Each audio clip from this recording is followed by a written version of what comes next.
Good afternoon, class 12. Uh, Student, today we will learn what is forfeiture. We are learning the chapter share capital, and this is the question number 25 from DK Goyal book. And what is special in this particular question? I am going to tell you what you will be able to learn after solving this question. In this particular question, you will learn what is forfeiture. As I want to tell you, first I would like to tell you what is forfeiture of share. Student, I would like to say forfeit means if you will go with the Hindi meanings, तो हड़पना, got it? हड़पना. You can say कि किसी का पैसा आपके पास है, आपने और उसको रख लिया, फिर उसको दिया ही नहीं, like that. तो फॉरफीचर में होता क्या है एक्चुअली, आपको पता है कि कंपनी क्या करती है, कंपनियां क्या करती हैं कि शेयर पे पैसा धीरे धीरे मांगती हैं. जैसे इस पर्टिकुलर क्वेश्चन में बस ये लाइन देखिए, ₹2.50 on application, ₹2.50 on allotment, ₹2 on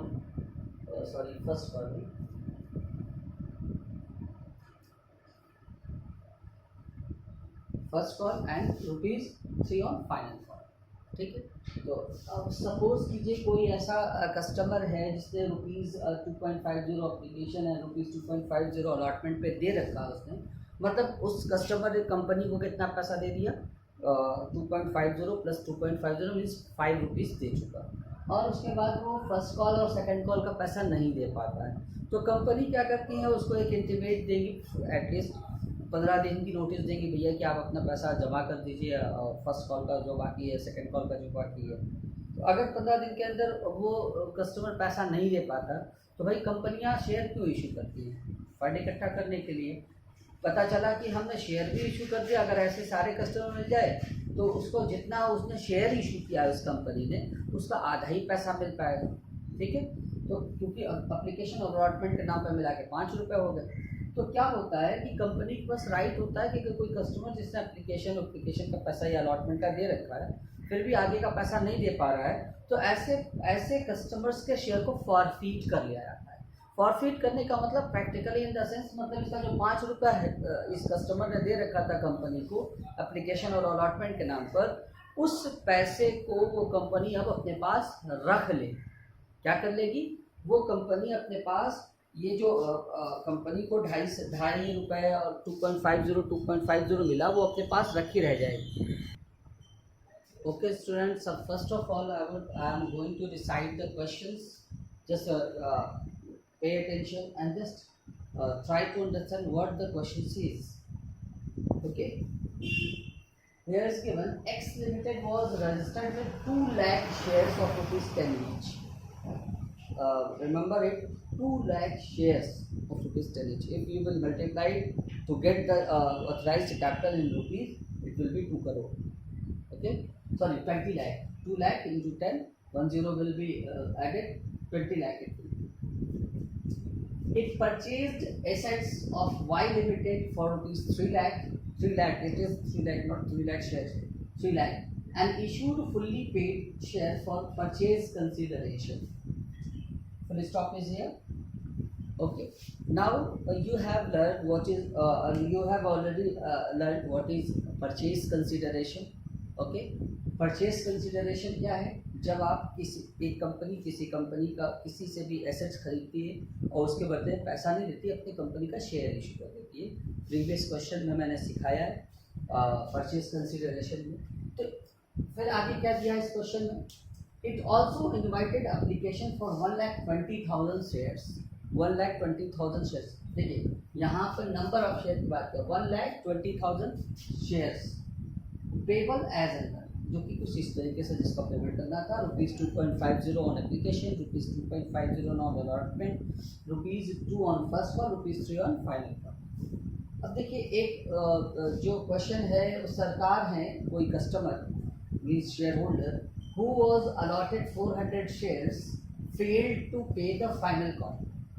जिनको कि 400 शेयर जिनको अलॉट किया गया था, 400 शेयर्स, और उन्होंने वो फाइनल कॉल का पैसा नहीं दे पाया.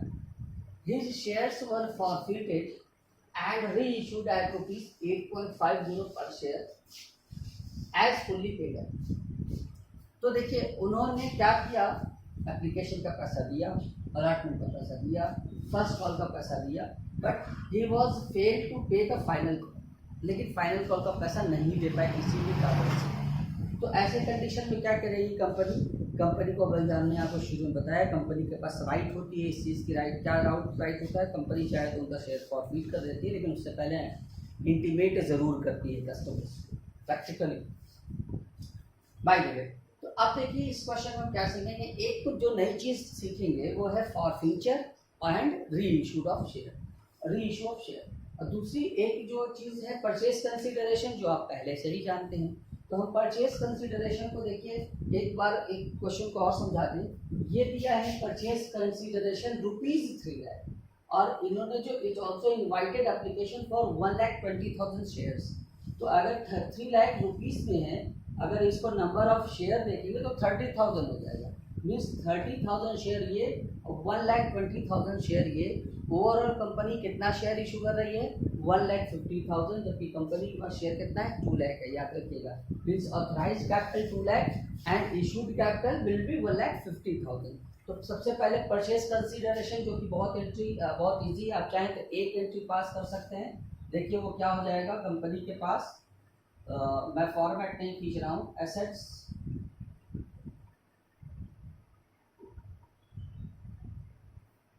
अकाउंट डेबिट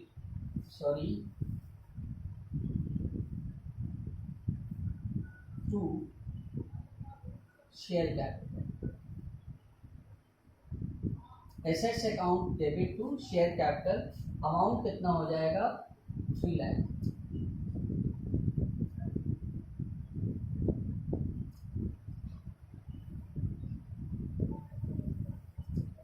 ठीक है, assets account debit to share capital. आप देखिए दो तरीके से हो सकता है।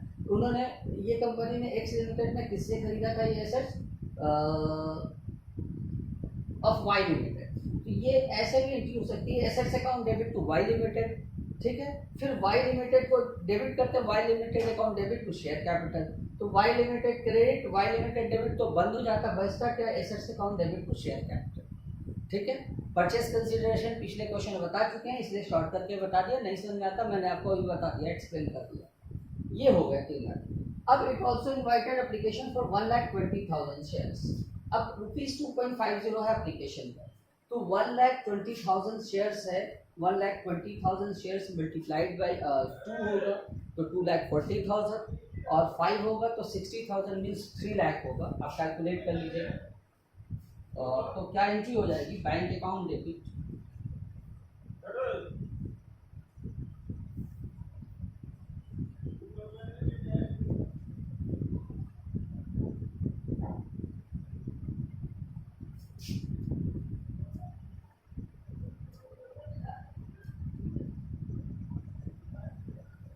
Bank account debit to share application, आपको पता है 3 लाख। फिर शेयर एप्लीकेशन अकाउंट डेबिट,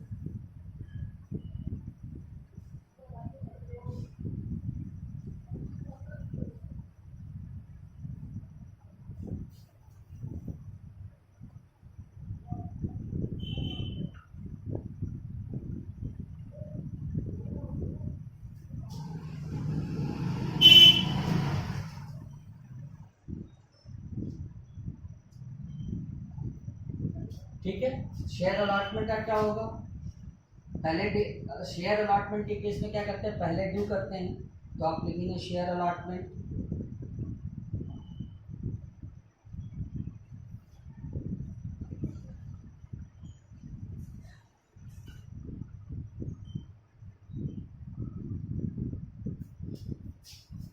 इसमें भी 2.50 है शेयर अलॉटमेंट पे भी, तो 1,20,000 शेयर 3 लाख ही होगा इसमें भी।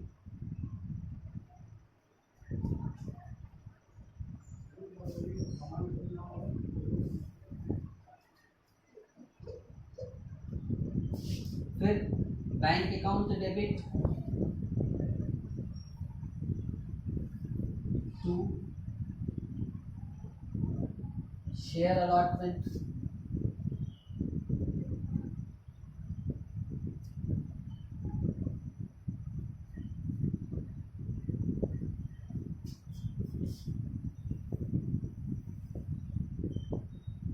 ठीक है। अब 2 रुपये फर्स्ट कॉल पर है, उसकी पेड तो आपको पता है पहले ड्यू की ही होती है, तो लिखेंगे share first call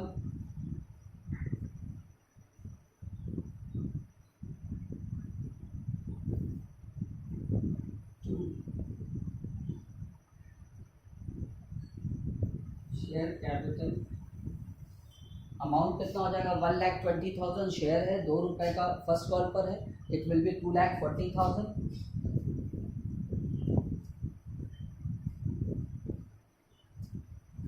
got it, 2,40,000। देखिए मैं बात की एंट्री इधर कर दे रहा हूँ, don't mind, we have shortage of places where we can write because half of the portion is covered by the question. Now bank account debit to share first call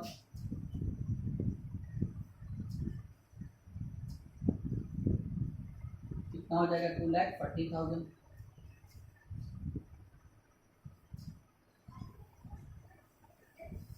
फिर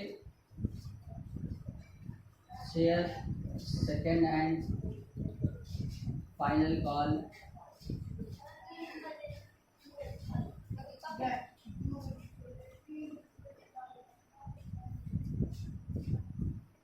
कितना हो जाएगा, 3 रुपये है, 1,20,000 शेयर है, तो 12 3 36 मीन्स 3,60,000।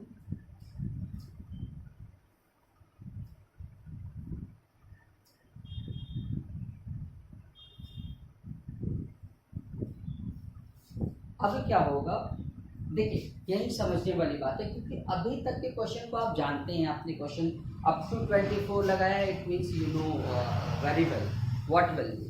लेकिन अभी क्या होगा, देखिएगा, समझने की कोशिश कीजिएगा कि इसने कहा है कि सरकार जिसके पास 400 शेयर है और shares fail to pay the final call, तो जब बैंक में ये share second and final call का पैसा आएगा तो सरकार ने कितना 400 शेयर लिया हुआ, कितना लिया है 400 शेयर, और एक शेयर पे कितना है 3 रुपीज, मीन्स 1,200 पैसा, 1,200 रुपए कम आएगा। क्यों, क्योंकि यही पैसा सरकार नहीं पे कर पा रहे। इस क्वेश्चन में साफ साफ लिखा है Sarkar who was allotted 400 shares fail to pay the final call. तो क्या हो जाएगा, बैंक अकाउंट डेबिट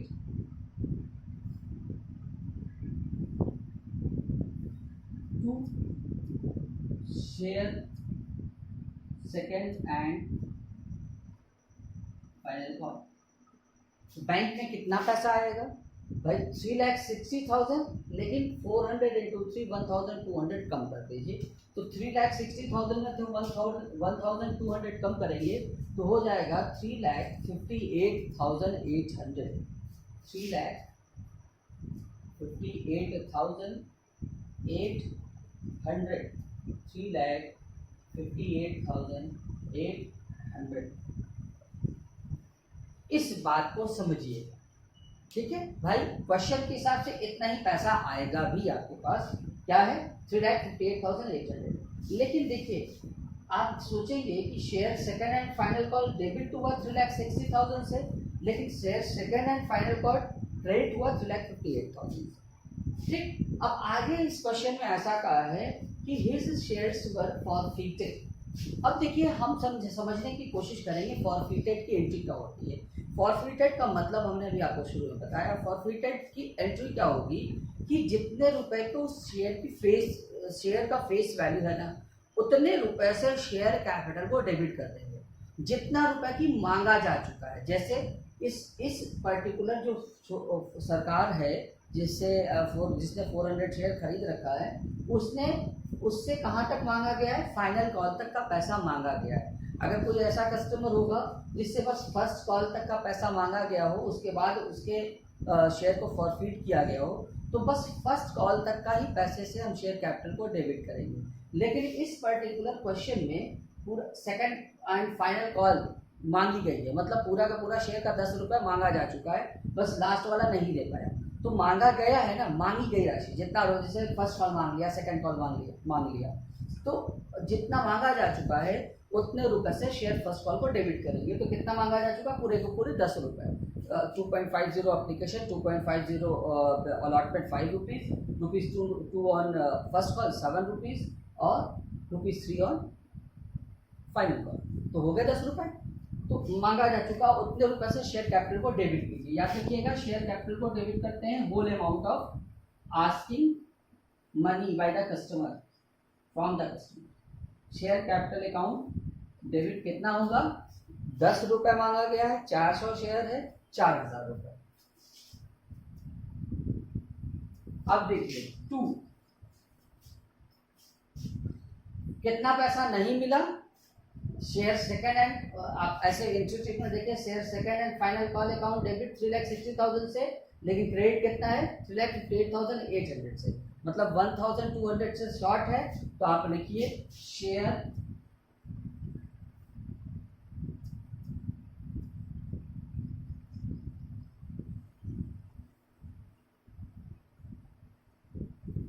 ठीक है। अब देखिए फॉरफीट क्या करते हैं, टू शेयर फॉरफीचर,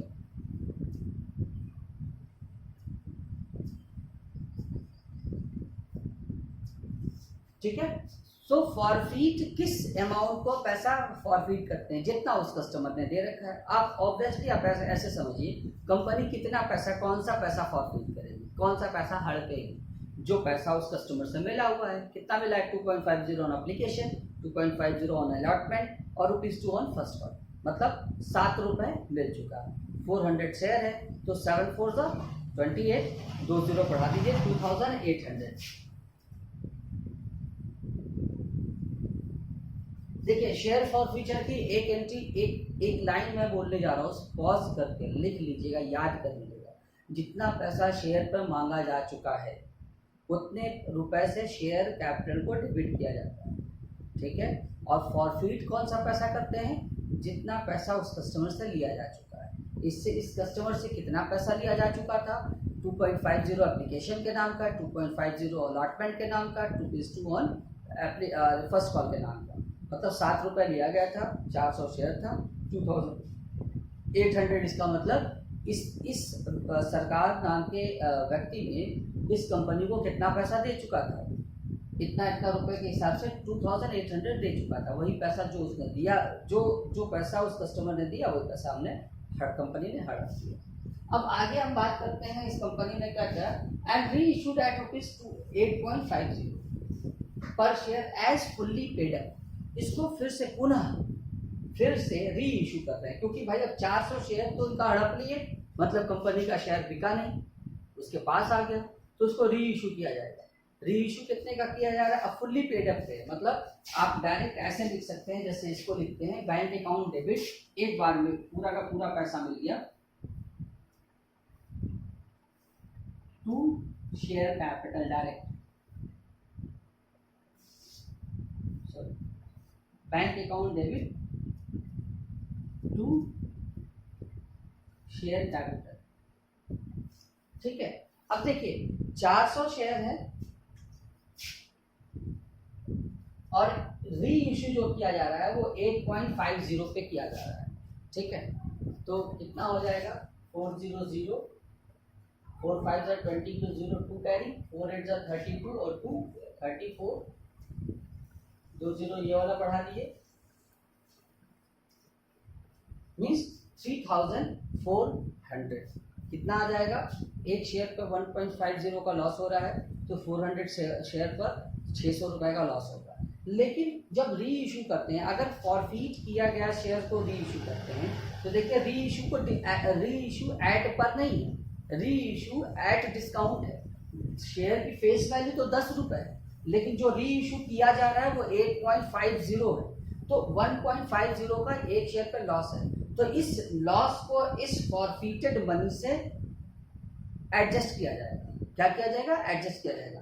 हमारे पास हड़पा हुआ पैसा कितना है 2800, लेकिन जब री इशू करने जा रहे हैं तो हमको 600 रुपए का नुकसान होगा। क्यों, क्योंकि बैंक में आएगा 3400 रुपीज, हमने यहाँ लिख दिया, क्योंकि जो नया शेयर इशू कर रहे हैं वो इतने रुपए का 8.50 का कर रहे हैं, 400 शेयर है, तो इसका कैलकुलेशन करेंगे तो 3400 आया, तो 600 रुपये अपना नुकसान हो गया। तो नुकसान नहीं सहेगी कंपनी, जो हड़पा हुआ पैसा उस पैसे से ले लेगी। तो यहाँ पे लिखेंगे share for future account debit.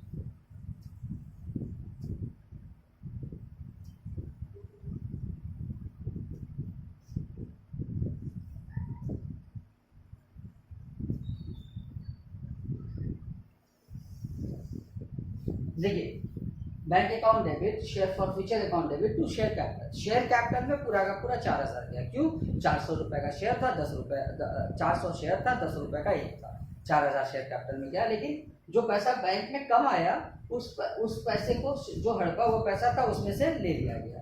अब सवाल ये भी है कि देखिए ये पैसा होगा क्या। एक शेयर फॉर फ्यूचर क्रेडिट हुआ 2800 से, और शेयर फॉर फ्यूचर कितने रुपए से डेबिट हुआ? 600 से। मतलब शेयर फॉर फ्यूचर का क्रेडिट बैलेंस कितना है? 2200। तो इसको डेबिट कर देंगे, share for future account debit.